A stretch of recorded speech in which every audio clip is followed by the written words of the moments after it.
So right now we're sitting inside of a Ford Focus. Now I will tell you, this is not a super high mileage car, but it's got a few things on it that kind of tell me that it may have been driven quite a lot in town, going back and forth on the interstates and locally, if you know what I'm saying, like on the freeway, or just a lot of stop and go type of stuff, right? Well, one thing to pay attention to when inside the car is the steering wheel. Take a look right up top there. As you can see, some of that wearage, if my finger can get on it, there we go. The steering wheel all the way around is really worn, right? That tells me the person that owned the car did a lot of churning of the steering wheel, right? Whipping it around corners, in and out of parking garages, just a lot of churning the steering wheel. Again, if you're on the interstate driving, a long trip back and forth to work every day, a lot of that is just kind of straight, easing around corners and things like that. Not a lot of whipping and whopping and going through traffic. Other things to pay attention to, right? Well, let's see. Well, it might be able to see it, but let's see if we can zoom in down there a little bit on the floor. There you go. See that hole right there in the floor where the carpet's ripped at? So that right there is a indication. Well, first off, it's an indication that a female may have owned the car, because females, and also a female that may have worked in the business world maybe, or something like that.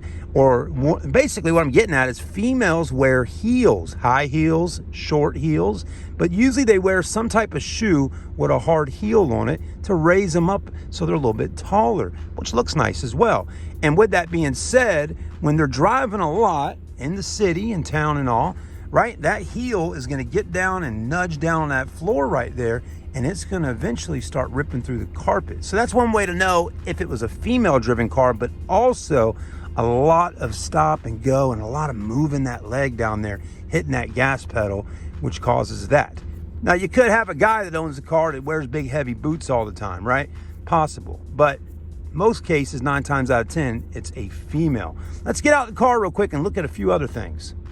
Now, while we're kind of in the back seating area right now, one way to know if also the car had children in it, or small children, is this one didn't have that case, right? Because a lot of times child seats will wear an indentation right in this area here, or even wear through on one side or the other. So that lets me know the girl that had this car before, she didn't have babies or children or small kids in the car at all, because you don't have any of that going on right in that area there.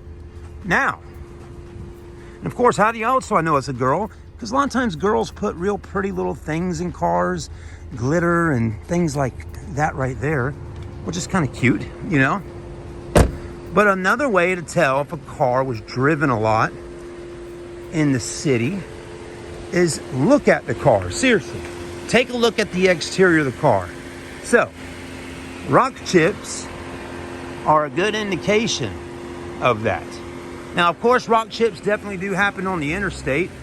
Rocks are flicking up and all that. But again, a lot of heavy traveling on all these roads and stuff, a lot of debris gets thrown up and happens. Also, pay attention to the car, the body of the vehicle. Any kind of dents, scuffs, and scratches. This little car here's got a lot of little scratches and scuffs and a few dents. I mean, that'll tell you right off the get-go that this person obviously drove their car and parked their car in a very heavy environment with a lot of people. I'm surprised if the car didn't come from out of Atlanta, Charlotte, or some really big city. But again, pay attention to all that, because things like all this stuff that we're looking at lets us know that this car obviously was driven and in the city, right? Now, at the end of the day, when we're looking at this particular vehicle right here, folks, we're looking at it as this is a really good price range of car. We're talking only around $5,000 to buy a 2012 Focus with 134,000 miles on it. So there's that rip down there in the carpet. Again, right foot, you got your heel right there, boom, boom, boom, all that going on, right? Now, a lot of getting in and out of the car a lot, right? When you work in a busy environment, again, you're getting in and out of your car a whole lot. And that tells us that right there, because someone slid their body in and out this car quite a bit to wear a hole that ripped the cloth in that spot there. You can also look right in here on some cars like Chevy Tahoes and bigger SUVs. They'll always get it here, and for some reason smaller cars get it right there. Other things to look at is the seat belt. Now this seat belt actually is in pretty good shape. It's not too dirty and it's not too frayed up or anything, but if it's frayed up and all the little hairs and things are just kind of worn out on it, that says that someone took their seat belt on and off and wore it a whole lot.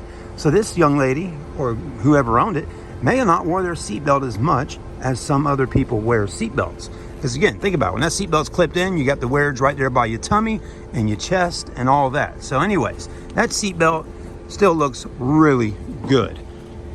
Now we're getting in the car because we're getting ready to take it back to the car dealership.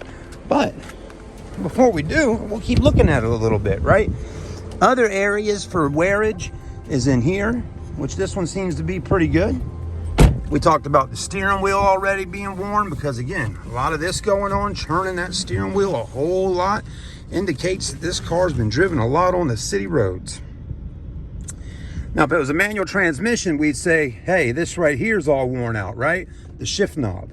Again, a lot of touching and feeling going on there, but not so much on automatics. Put it in drive, don't have to keep on holding on to it. But one more spot to talk about is the armrest. Got a little bit of something going on right there. A lot of this stuff going on, the elbow right there. That elbow's sitting right in that spot, nudged in, and I can feel where her elbow sat there for quite a while, right? So that's another thing to pay attention to. So anyways, this kind of concludes the video. Some of this stuff is pretty common stuff to think about, but not everybody realizes what to look at when they're out there shopping for used cars. And the world we live in right now in 2021, well, boy, oh boy, it's a used car world out there because there's just not as many new cars being sold, because there's just not as many new cars out on the car lots at new car dealerships.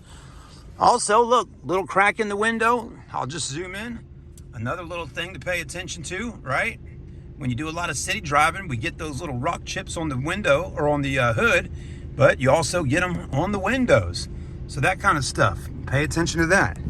But again, the reason I say this is because when you are out there shopping for a car, sometimes people will tell you just about anything that you would like to hear to sell you a car. So you need to definitely check the Carfax reports, see where they lived at. Was the car up north? Check for rust, you know, all those types of things. I know it can be a bit stressful going out there car shopping, seriously. It's even stressful sometimes working at car lots. But at the end of the day, you need to do your best to find a decent quality car that's not going to nickel and dime you too much after buying it. If you do your homework and really take your time and shop for a car, you can find something like that. Always remember price range.